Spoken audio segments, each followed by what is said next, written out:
firman Tuhan yang ditentukan oleh Saudara Bibit pada saat ini. Lukas 19 ayatnya yang ke-28 sampai ayatnya yang ke-44. Di bawah pikop, Yesus dieluk-elukan di Yerusalem. Dan setelah mengatakan semuanya itu, Yesus mendahului mereka dan meneruskan perjalanannya ke Yerusalem. Ketika ia telah dekat Betfage dan Betania, yang terletak di gunung yang bernama Bukit Zaitun, Yesus menyuruh 2 orang muridnya dengan pesan, pergilah ke kampung yang di depanmu itu. Pada waktu kamu masuk di situ, kamu akan mendapati seekor keledai muda tersambar yang belum pernah ditunggangi orang. Lepaskanlah keledai itu dan bawalah kemari.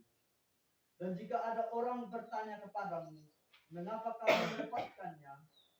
Jawablah begini, Tuhan memerlukannya. Lalu pergilah mereka yang disuruh itu. Dan mereka mendapati segala sesuatu seperti yang telah dikatakan Yesus. Ketika mereka melepaskan keledai itu, berkatalah orang yang mempunyai keledai itu, mengapa kamu melepaskan keledai itu? Kata mereka, Tuhan memerlukannya. Mereka membawa keledai itu kepada Yesus, lalu mengalasinya dengan pakaian mereka dan menolong Yesus naik ke atasnya. Dan sementara Yesus mengendarai keledai itu, mereka menghamparkan pakaiannya di jalan. Jika ia dekat Yerusalem, di tempat jalan menurun dari Bukit Zaitun, mulailah semua murid yang mengiringi dia bergembira dan memuji Allah dengan suara nyaring. Oleh karena segala mujizat yang telah mereka lihat, kata mereka, diberkatilah dia yang datang sebagai Raja dalam nama Tuhan. Damai sejahtera di surga dan kemuliaan di tempat yang maha tinggi. Beberapa orang Farisi yang turut dengan orang banyak itu berkata kepada Yesus, Guru, tegurlah murid-muridmu itu. Jawabnya, aku berkata kepadamu, jika mereka ini diam, maka batu ini akan berteriak. Dan ketika Yesus telah dekat dan melihat kota itu, ia menangis. Katanya, wahai betapa baiknya jika pada hari ini juga engkau mengerti apa yang perlu untuk damai sejahtera. Tetapi sekarang hal itu tersembunyi bagi matamu, sebab akan datang harinya bahwa musuhmu akan mengiringi engkau dengan tubuh, lalu mengepung engkau dan menghujung engkau dari segala jurusan. Dan mereka akan membinasakan engkau beserta dengan pendudukmu.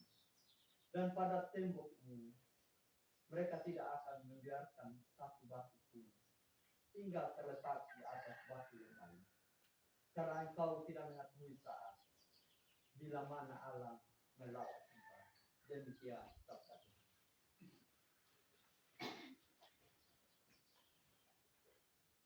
Demikian jauh pembacaan firman Tuhan.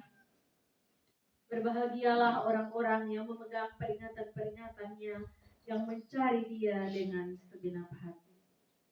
Hosiana. Hosiana,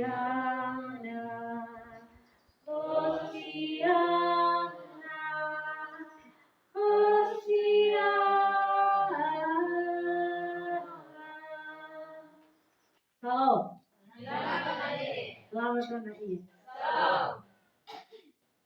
Kita bersyukur kepada Tuhan karena Tuhan memimpin dan menuntun kita untuk hadir dan bersekutu bersama di pagi hari ini di gedung gereja ini. Banyak orang yang memilih untuk tidak berbakti bersama karena memang cuaca kurang bersahabat. Tetapi sebagai orang yang beriman, kita membuktikan bahwa kasih setia Tuhan itu tepat pada waktunya. Bapak Mama dan saya memutuskan untuk hadir dan beribadah bersama. Dan rupanya hari pun cerah begitu. Jadi sebenarnya hujan adalah berkat Tuhan. bukan kutuk yang menghalangi persekutuan dan peribadatan kita dengan Tuhan. Saya bersyukur bahwa rupanya di antara kita semua yang ada di sini, kita memiliki iman dan pemahaman sampai kepada hal itu. Artinya kita menyadari bahwa hujan bukan penghalang akan persekutuan kita dengan sesama dalam memuliakan akan Tuhan. Tetapi hujan adalah berkat yang harus disyukuri, dan kita adalah umat yang harus tetap berbakti dalam mensyukuri rahmat Tuhan dalam bentuk apapun itu, termasuk panas dan hujan. Pemama dan saudara-saudari yang dikasihi oleh Tuhan kita Yesus Kristus, tema yang Sinode pilih untuk kita renungkan pada minggu sengsara kelima ini yaitu Yesus pemimpin berkarisma membawa damai dengan cara damai. Yesus pemimpin berkarisma membawa damai dengan cara damai. Berbicara tentang pemimpin yang berkarisma, pemimpin yang berwibawa. Jarang sekali kita ketemu orang di dunia ini yang dia tidak perlu marah-marah, dia omong biasa saja. Tapi orang langsung pasang telinga, orang langsung menghentikan segala aktivitas dan mendengarkan dia dengan susah. Kenapa jarang? Karena memang orang-orang yang biasanya berbicara pun jarang untuk membuktikan bahwa dia mampu melakukan apa yang dia omong. Jadi orang-orang yang mendengar pun gagal untuk mendengarkan orang-orang yang menjadi pemimpin. Nah, dalam gereja pun kita seringkali menemukan orang-orang yang jenis ini begitu. Tetapi kita harus sadar sebagai manusia di satu sisi bahwa manusia-manusia yang Tuhan pilih untuk menjadi pemimpin di dalam gereja tidak jauh dari yang namanya kelemahan dan kekurangan. Pasti ada kurangnya, pasti ada lemahnya begitu. Tetapi karena Tuhan yang pilih, kita meyakini bahwa Tuhan memampukan. Jadi kalau kita jemaat yang dipimpin oleh beberapa orang yang Tuhan pilih ini, kita jangan menuntut untuk memiliki karisma yang persis sama seperti Yesus. Karena Yesus adalah Tuhan dan manusia sejati. Jadi kealahannya itu tidak ada bandingnya gitu, karena memang dia Allah.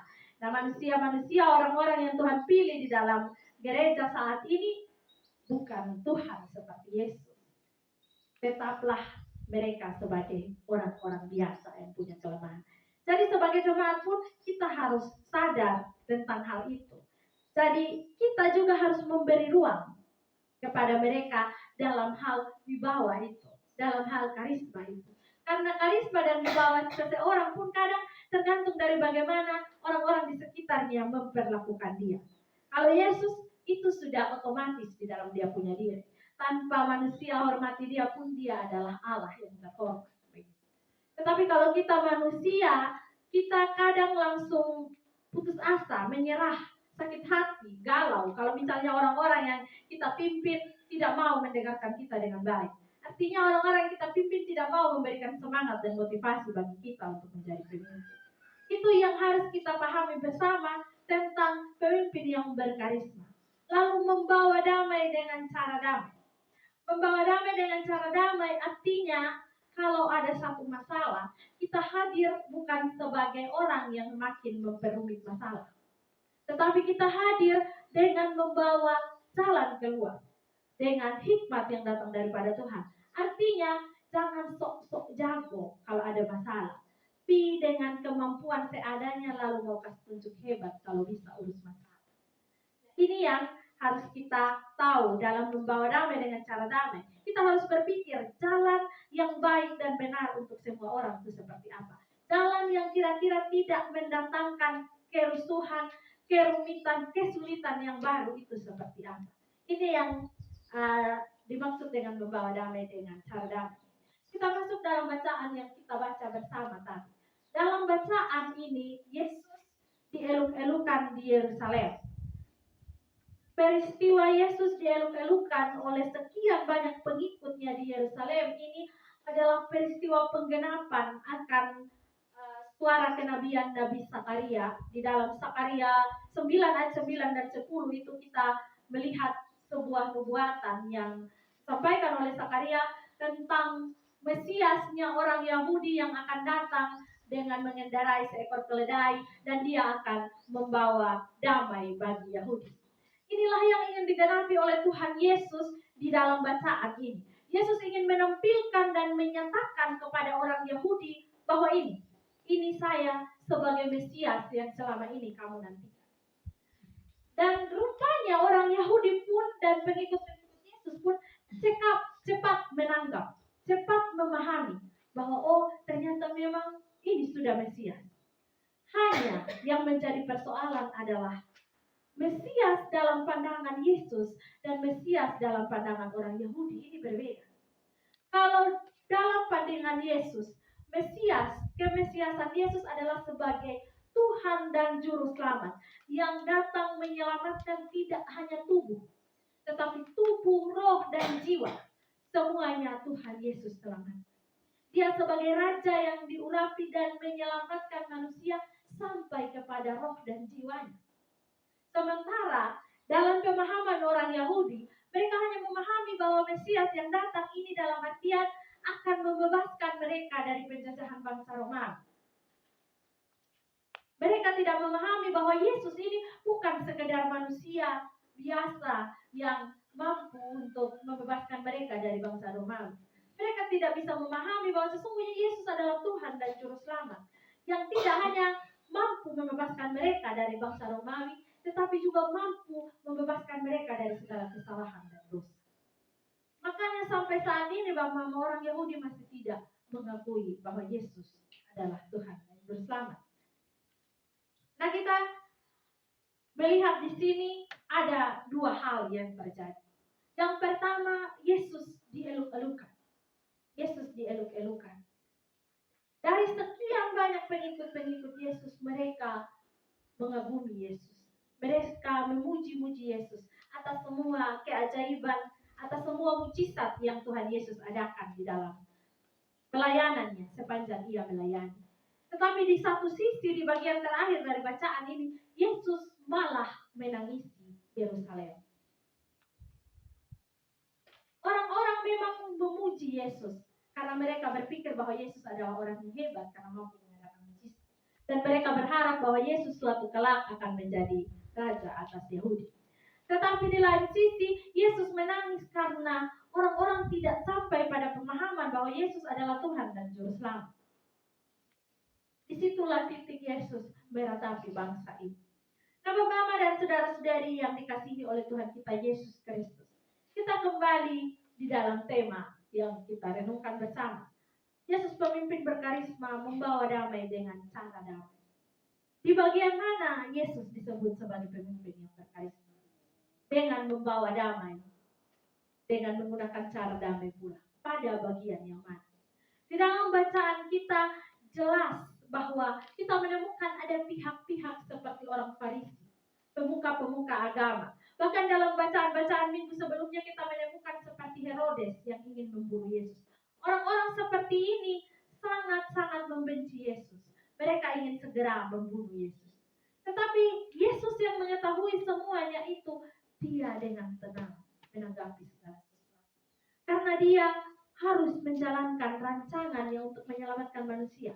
Seandainya Yesus higi amidi doa letonet, higi ro halahudi langsung papahaninan. Apalagi higi daur erang kuaha am Yesus, moko ke hari-harinya. Bayangkan di mamang ana sampai, ana di toil di kandorihi rating ana, noma ana rontana diri na rontana noma. Alahudi langsung benang aja kodang hari linya.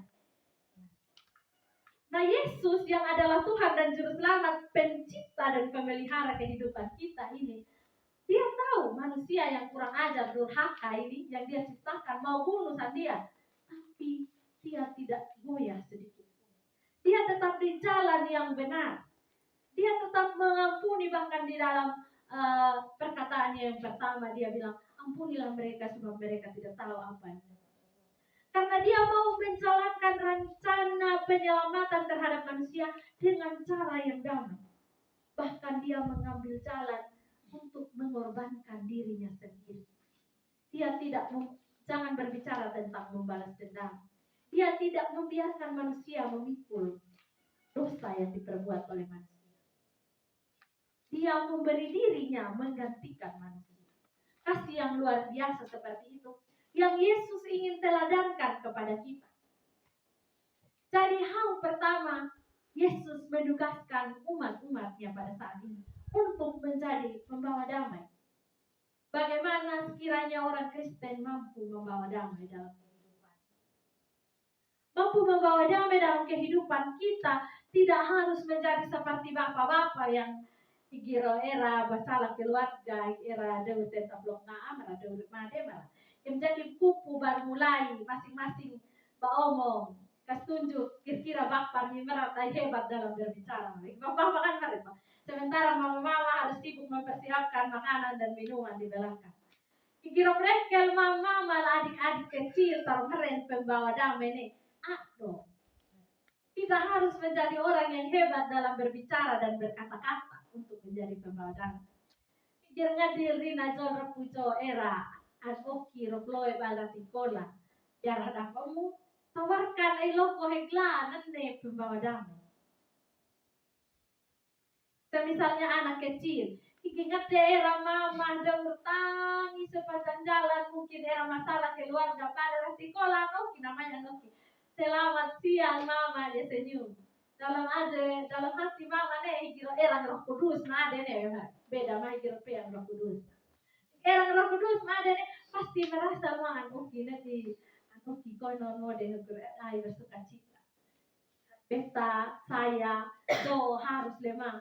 Tak punya sukacita karena Tuhan sudah menganugerahkan Kudus untuk senantiasa ada di dalam hati.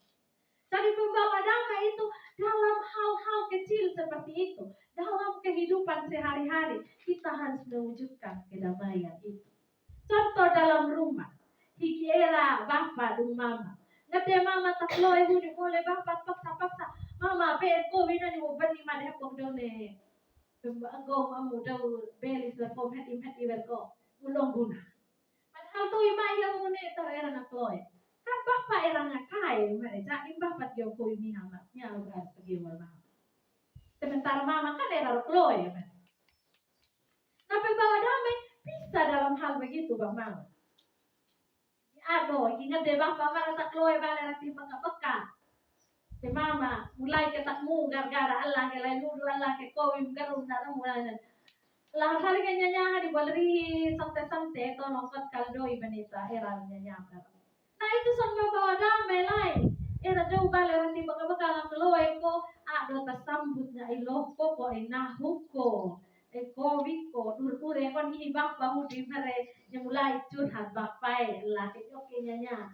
Nah, pembawa damai dalam hal-hal kecil seperti itu, artinya kita berusaha merawat damai yang ada. Mengusahakan kedamaian dalam setiap aspek kehidupan kita. Dia tidak perlu hal yang muluk-muluk. Bang mama Theodota harus amijak di bang bapak ama mendara keluarga hemere. Theodota hikir era masalah ini na buah. Amar hari kerok doa yang penita menyelesaikan masalah. Dot jadi pembawa damai. Dilema semua umat Tuhan dianugerahi kekuatan oleh Tuhan untuk menjadi pembawa damai. Tidak hanya kekuatan, tetapi teladan dan contoh sudah Tuhan Yesus tunjukkan.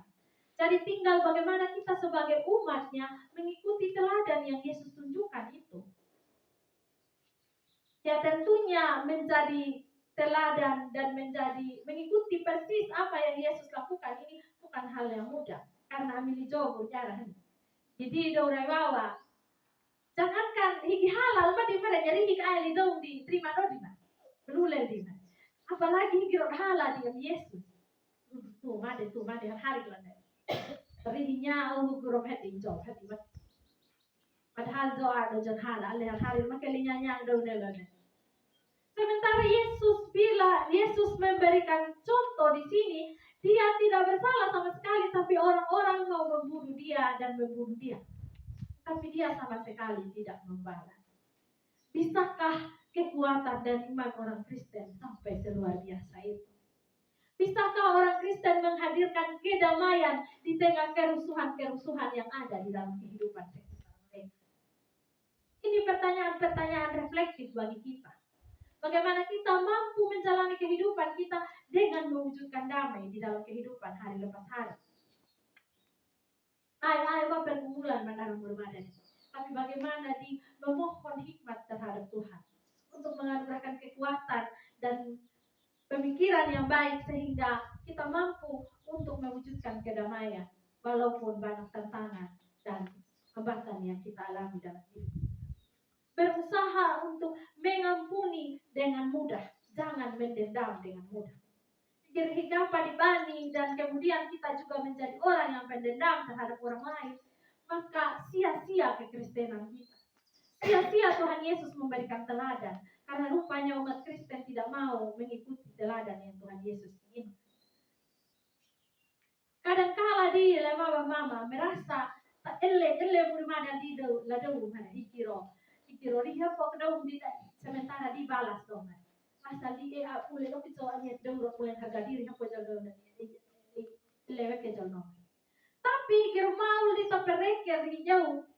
Kasihan di daun nene. Buang-buang energi no untuk di boleh halang no. Justru nor harus terkasihanin. Karena orang-orang begitu rupanya hati dan batinnya tidak diberi ruang untuk diisi oleh Roh Kudus. Kita sepatutnya mendoakan orang-orang seperti itu, bukan malah balik mengutuk. Karena sialnya nanti di kita. Di kidau maker agung di daur modem mere, lalu di ikut-ikutan ta modem mere, maka ambil dijolok dengan sia-sia kekristenan kita. Karena Tuhan mengajarkan kita untuk mengasihi dan mengampuni tanpa batas. Dan Tuhan Yesus teladankan ini. Mama dan saudara-saudari yang dikasihi oleh Tuhan kita Yesus. Kiranya Roh Kudus memampukan kita untuk menjadi pembawa-pembawa damai dalam hidup. Mengampuni, mengasihi, dan mengusahakan kedamaian dengan senantiasa memohon tuntunan hikmat daripada Tuhan dalam setiap langkah kehidupan kita. Amin untuk firman Tuhan.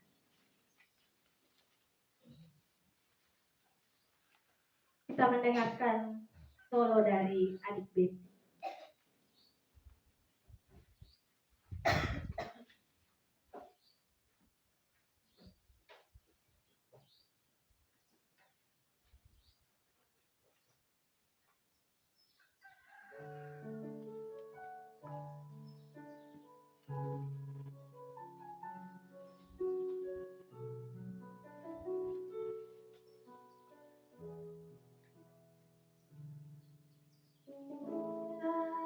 Hatiku selalu sakiti